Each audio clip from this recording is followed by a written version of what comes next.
Hello everyone, I'm Garretoakamber, and today we're going to be looking at a very different kind of video. I normally dislike showing how I create things in Skyrim, primarily because I'm more of a doer rather than a thinker. I mean, I'm a thinker in real life, but when it comes to the games, I just do. I do with no concern of what others are doing, I just go to town on it. Any of my friends watch me play Minecraft and Terraria, they let me alone and I just build until we have a kingdom. So the same thing is true with the creation kit in Skyrim. Now, this is obviously the creation kit in Skyrim. Forgive the resolution. I am working on a external monitor that's actually my freaking TV, and still unable to get it 100%. But I do have a nice little screen cap here of what's going on here in the object window and the render window, which we will not be using for this. Today we are creating custom spells in the creation kit. I received several requests over the past few years, and recently someone actually was so enthused they posted, you know who you are, uh, and they were like, yes, how did you do this? I would like to know. Well, guess what? Today's your lucky day because I'm going to show you how I do this. Again, don't expect much of this. I'm not going to be doing this all the time. Again, because I dislike recording it. But I am going to show you the basics here. Now, I've already made a custom spell here. And I had some footage for it. And I was just like, no, this is just garbage. It's too easy. It's basically a spell. I call it Ice Flame, whatever, generic name, and it creates a mystical projectile that's actually a sword that impales your enemies and does whatever. I'm going to revamp this spell. So, first of all, what you want to do when you create a custom spell is you go into the magic effects, under magic, right there, magic effect. You click on a spell base that you want to copy, at least the physicality of it. This gives you a general idea of how you can alter it to suit your needs. I usually choose the firebolt or, frost spray spells or fireball spells. The reason for those is they're very generic palettes for what you're trying to accomplish. Firebolt is a fast speed, low impact, spell with a really reduced cost, and it has generic fire sounds too. So if you're not too familiar with the creation kit, you can figure it out in a matter of seconds with what you want to do. The sounds affect how the spell sounds when you charge it, when you release it, when you put it away, blah blah blah. Doesn't matter. But we're gonna get a little more advanced than that. So you have your obviously, I should start at the top. This is why I hate recording this stuff, because my mind is jumbled when it comes to building things, and it's very different when I'm recording gameplay. When I'm fudge. When I am recording gameplay, I am pretty apt to react to things that are happening to me. So let's get down to this. Enough talking. So you want to create your own custom ID. You do not want to overwrite the spell. I normally start by doing 0, 0, and then whatever the hell I want. Usually something that's relevant to it, like here I typed in flame. And then you can just get really random and whatever. See blue fire, and then it goes TY, WWQ, it doesn't matter. Make sure it's 0, 0 though. That way your spell will appear atop. When you do editor ID, you click that once, it goes to the bottom of the list. Click it again, alphabetical order, 0 is always first. It just keeps it easy for you to do. You might also develop a tag, a unique series of things, whatever. I use my own individual one. I'm not caring to show you that on this video, simply because if I ever release any of my mods, I don't want other mods conflicting with that tag. Anyways, make sure your ID is unique. Otherwise, you're going to overwrite something. You do not want to overwrite the game spells. That is bad. You'll never get them back. It's sad. Name doesn't even matter. This is the magic effect name. The name really does not matter. So I just like to name it a dumbed down version of the spell I'm going to create. In this case, Ice Flame without the space. Value modifier is the effect archetype. Now there's different types, and I don't know them all yet. I'm a visual learner, so I normally have to screw around with them. But a value modifier is I know that is a single value, associative item. Associative item 1, the only one here, is health. So that means that this affects health, does damage to health. You have minimum skill requirement. Honestly, this is completely invalid. You do not need this. You don't even need to bother touching it. I didn't touch it at all.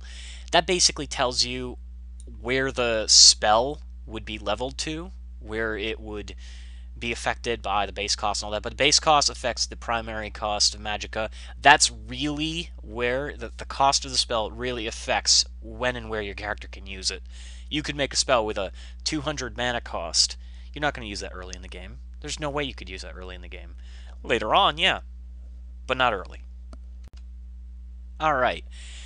We have the taper duration, taper weight, taper curve. I don't screw around with these because I can get the spell to do what I want from the projectile menu.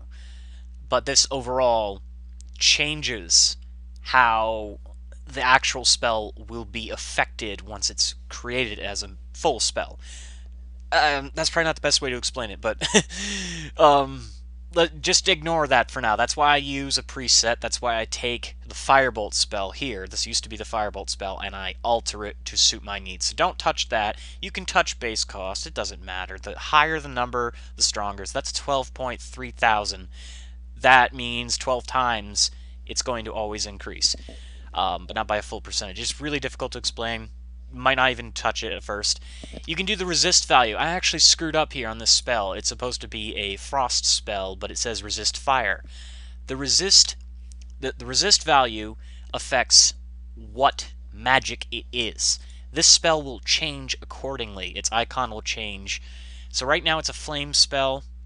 We want to make it a frost spell. Resist frost.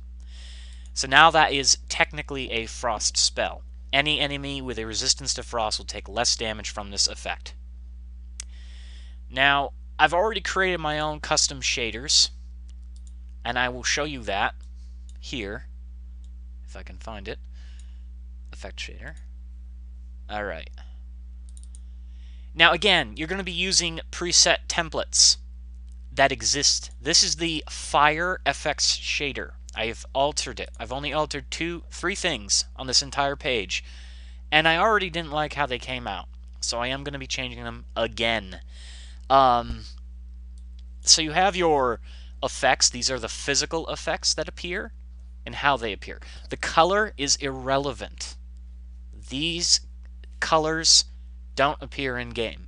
These are basically just the generic physicality of the spell. The after effect of the spell, not the projectile. If you want to edit projectiles, you've got to go into the net immerse editor thing, which is kind of complicated, and I still don't understand everything. I can retexture spells, but again, it's really difficult. This is the easiest way to texture effects. So, for instance, the Fire FX here, when an enemy is hit by a flame spell, fire engulfs them. This affects that effect. Again, forgive me for sounding really weird. So anyway, the gradients are what affect the color. Now, I didn't like how this actually came out, so I'm going to look for another color. Nope, there's none there. I don't know everything there is to know. I'm still trying. No, I should just stay away from the Azure stuff. It's not good. That's ugly. I don't know, how everything works 100%, so I'm trying my hardest to find things that I can use. Oh, I like that one. Let's, so what we're going to do is when you find one that you like, Control-C, and again, you're going to be doing a lot of tooling around to find the... Okay, well, sometimes these effects can be a little difficult, and I just had to do some tooling around to get it to work properly. You have to open, edit,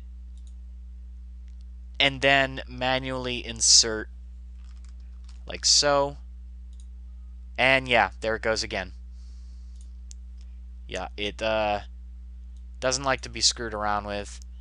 It'll work after so many tries, but it can be a little... Yeah, see, it's not working now. Alright. Let's see here. I've been editing out a lot of the folders I have for other mods that I'm pretty sure other modders would not appreciate me showing their stuff on YouTube right now. You can show it in game, but showing it in the editor is a big no-no unless they give you express written consent. So I have been cutting out every time I click on this. I've been trying not to show you specific path folders that people have been using. Again, with or without the permission, I can't do this. Well, no, with their permission I could do it, but I'm not going to go through that process just to show you what I do. So this gradient exists in vanilla Skyrim. So again, every method I'm using here is 100% vanilla Skyrim. You can do this, you can apply the same stuff to the Dawnguard and Dragonborn and all that stuff, but I'm showing you the base generic way of creating a spell. So this color will affect this effect, and this color will affect that effect. So we now, again, there's also some secondary colors. I don't know 100% what they do. I mean, I may be able to create amazing effects. You have to understand, this is from hours and hours and days of tooling around with this menu. But I know enough that when this is red and I want it to be blue, I try to match it as close as I can to the color it was. This was like a dark burnished red. Now it's a dark burnished kind of blue. So we're going to click OK on that. So that saves that. That's our custom effect again. You don't want to, you know, whatever. So we have Ice Flame, the hit shader. That's what we just edited. Now it has a purple and a blue. I don't know how that's going to look. We'll find out.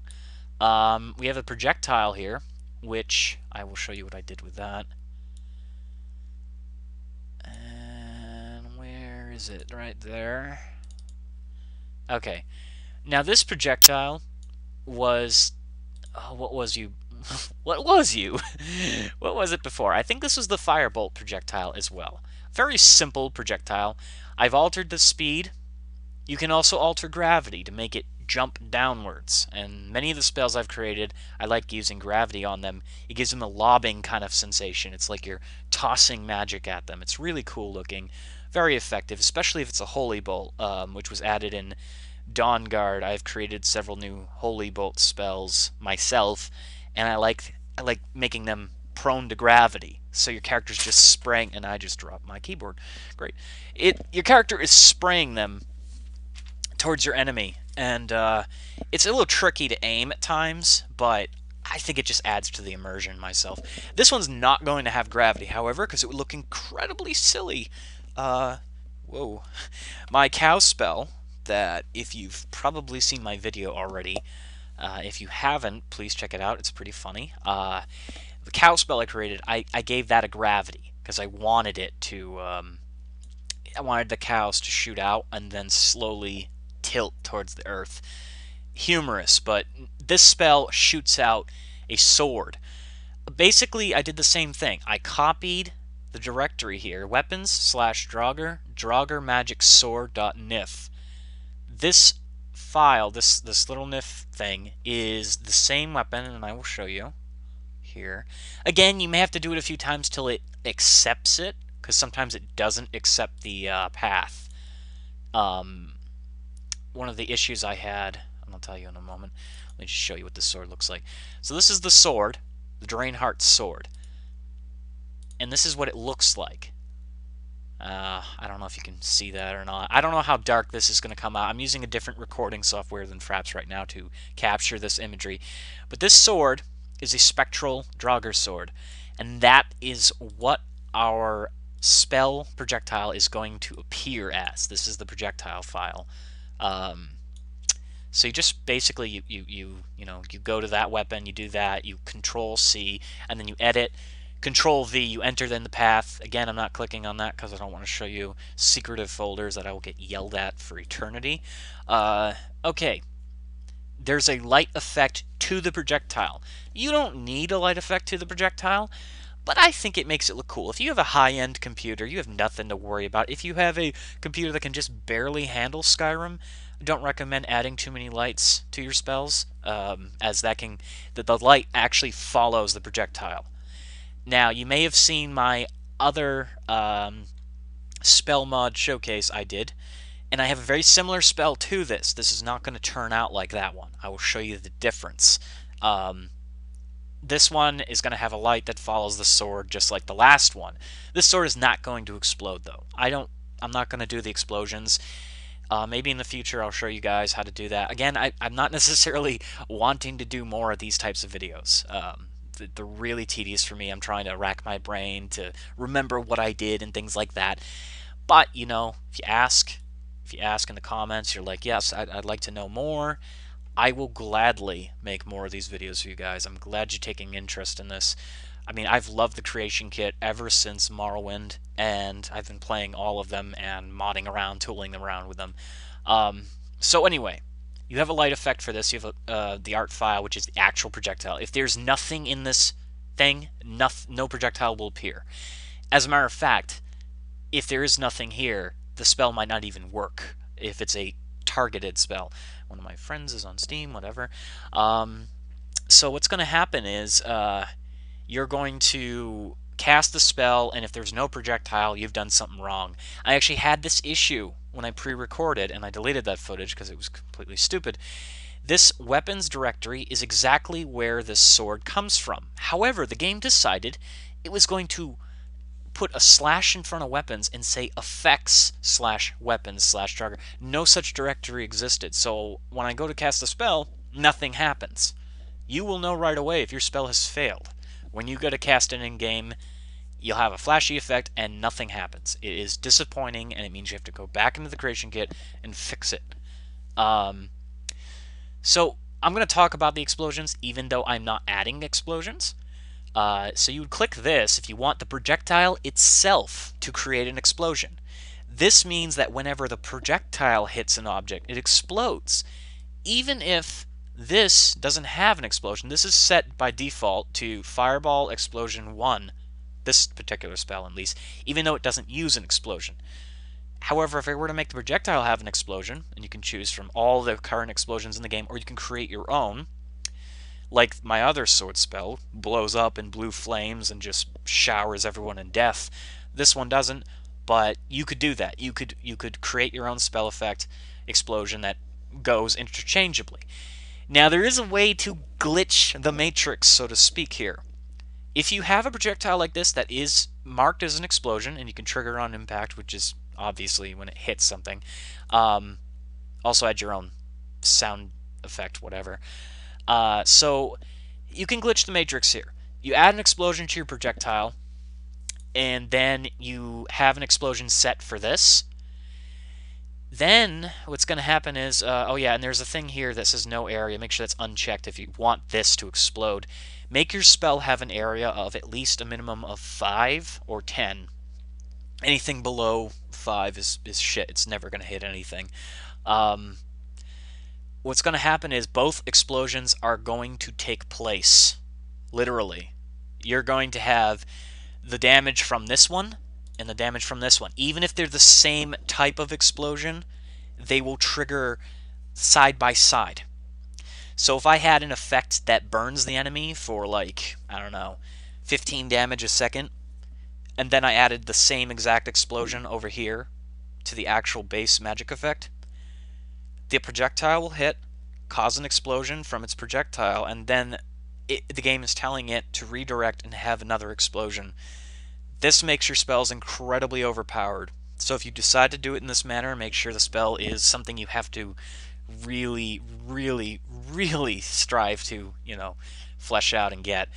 Don't just make it like a 1 mana cost. And I am actually going to reduce the mana of this spell in-game. Simply, I think it might be already, whatever. I'm going to reduce the mana cost simply so I can show you guys. I wanted to change the speed, though. This is something I wanted to do. So we changed the speed here, and I'm going to make it 700, which is kind of slow. It's a little faster than my last sword spell, but yeah, let's leave it like that. Range affects how far it can go and actually hit something.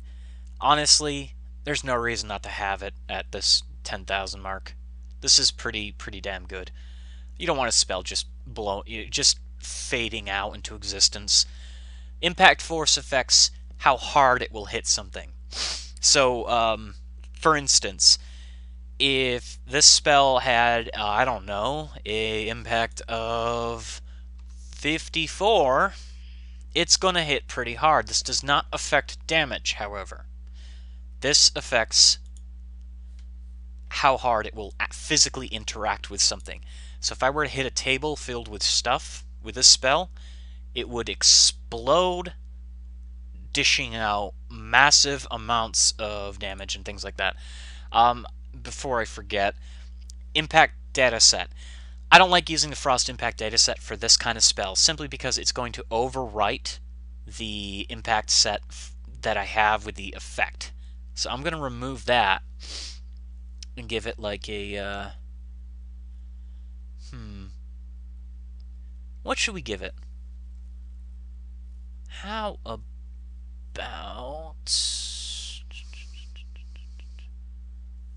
if we do light spell impact, I think it actually adds a light to an enemy. I'm not sure. You know what? Let's not have an impact data set. This... No, I said no. None. There we go. Zip. And I don't know why it still says fireball, but whatever. I keep changing it and it refuses to change. Okay, so if there was a area effect, this would be it. 15 minimum, meaning it will always affect a 15 minimum area. This is a good workaround when you're not making the actual spell to make sure that it does explode in a specified area. You can also change the casting time and all that stuff. Dual casting. Dual casting affects what it will look like when it's dual cast. So, you know what? Let's do... well, for simple starters, let's create a brand new effect for dual casting. And I will show you why and what that does.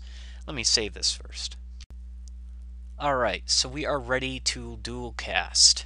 Now, forgive me if I struggle to remember where the dual cast stuff was. It's been a while since I've made a dual cast effect. Actually, since I made that video that many of you saw, where I have my custom spell effects, I made a lot of dual cast effects. So let's see, you have cast data, blah blah blah blah blah blah. Dual casting, miscellaneous. I found it funny that there was only 2 types of dual cast data. And your name is Doom Serpent, or blah blah blah. Doom Serpent, Doom Serpent. Are you even here? That is not it. What about... I honestly can't remember.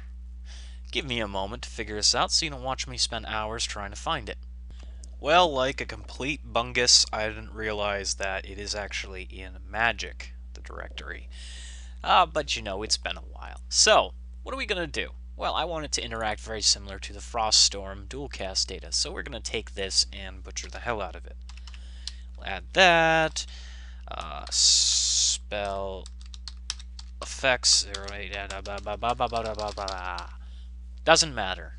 Okay, so you have a hit effect art registered to that specific spell. So, I want this to do something different when it hits. How about when it hits them? I was hoping to find the effect that freezes them. I can't seem to find it. Let's just do Ice Cloak, because that looks cool. We have an enchantment shader. Or an effect shader, sorry. So, right there. And this is the projectile right now. Froststorm dual projectile. Now we could change this to whatever we want. And I really do want to change it into something different. So, let's find out what we will change it into. How about the Frostwave projectile, number 3. And this one, again, no explosion. So we'll just OK, and it'll ask you if you want to save that. Obviously we do. And you see it creates a brand new spell effect. Now, we have to close this in order for it to register. Right now it says there's only 2. So we'll close Ice Flame, go back, we'll open it up. Right here, now we have spell effect, blah, blah, blah, blah, blah, blah, blah. That's our dual cast data. Dual cast data does exactly what it says. When you dual cast a spell of that type, it will create that secondary image. It completely changes the spell. My favorite to create was actually the Sunfire spell that I made, which is just a generic, powerful fire spell. When I cast it normally, it's a small ball of light, of flames, that just blows up anything it touches. But when you dual cast it, this shower of fire and death just comes out of nowhere. One of my personal favorites that I made. Now this one here, we're going to increase the size by considerable. I think 2 is too much. So yeah, 1.9. That's pretty large in comparison to what it was. Now you're probably wondering why I keep hovering down here to equip ability. Well, this is my personal favorite effect of spells. Whenever you equip the spell, you can add an ability or any other effect to your character. This is the Frost Atronach aura. That's going to interfere with our shader. I want to show you the shader effect because it's really cool, but we can change this to whatever we want. Honestly, though, I'm just not going to right now. There we go. None. So basically, if you have like a Burning Aura or Boethia's Shadow Aura or something like that, add it onto your spell, it makes it so powerful. I even made a detrimental one at one point. It's very hard to actually do a detrimental effect to yourself in this game. Oblivion was easy, but this game is a little hard. I made one that would basically root you in place when you used a super powerful spell. I did that on purpose because it was too strong.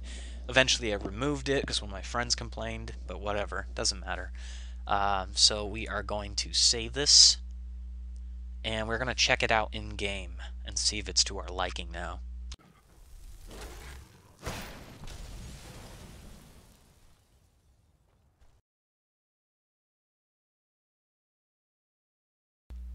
Alright, ladies and gentlemen, we are back, and I have now finally fixed some of the awful problems. Wow, I can't talk tonight. Never should have come here. I have fixed some of the awful problems, unfixing my spell. So let's shoot her with that. And that is horrible. What did I do? Well, I did something, but you know what? Death by cubes, right? Yeah, that's just atrocious. Oh my god. Oh, we goofed somewhere. Time to die, hero. Yeah. We seriously goofed. Let's fix this. Moment of truth. Moment of truth. Never should have come I think I fixed it. I think I found a color that agrees with it. Well, if she'll stand still. Spell's a little slow. I'm really just doing this so you can see the sword. Ah, there we go. Perfect blue fire. Yeah. Oh yeah, burn. That's how we do it. Honestly, I still like my other sword spell better. A little more reliable. And stronger. Ah, burn. Oh, and it sticks. Cast them both at the same time. Come on, you. Yeah. Alright, now, you're probably wanting to see this spell times 2 now.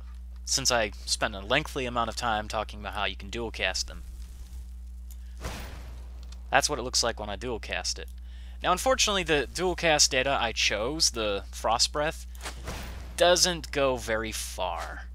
So that's not a primary example of what you could do with it. You could just dual cast it with the same, thing. But see, that's what happens when it hits them. That's what makes it cool, in my opinion. Oh yeah. Let's get a close-up of that, shall we? Let's get over here. I know there's a person up here still. They're always up here. No.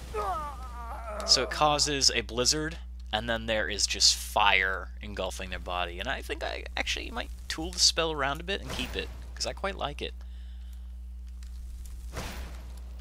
See, that's the, right up the crotch. That's how powerful it is. It's able to move steel. See if I can knock that off. No? Really? Oh, that's sad.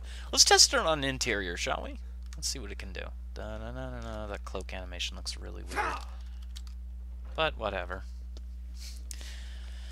I like this outfit. It's cool. It looks pretty badass. Yeah. Thank you, whoever made it. It's amazing. Wow. Time to end this little. No, I'm just shooting your bread. Leave me alone. Oh, you're burned to death. Somebody do something. Ah, how about this in the face? That was worth it.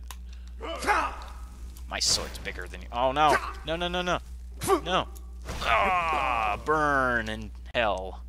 So, in the time that it took you to watch this video, I was able to make a spell here, and I'm hoping you learned something about the spell mechanics of this game, and I didn't actually show you how I created, the actual, what damage it does, but it's pretty evident that it's well overpowered. Yeah, it's pretty overpowered. Oh, I'm dead. Nothing. And so are you. Woo! Victory in my book. Thank you, everyone. I am Garretoakamber, and thank you for watching. If you'd like to see more of this, please let me know. If you want to see more advanced spellcraft, because this really isn't that advanced to me. It's pretty simple. Oh, I like those sparklies. So yeah, if you'd like to see more, just let me know. And oh my god, it pierced his shield. Oh, wow. That was pretty amazing.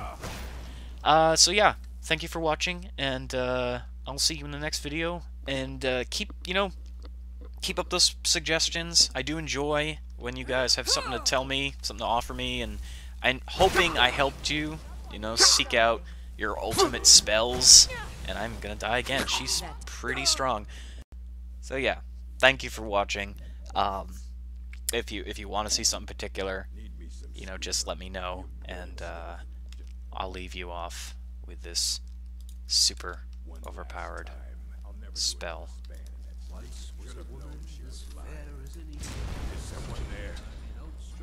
Pumpkin! Because I love pumpkins.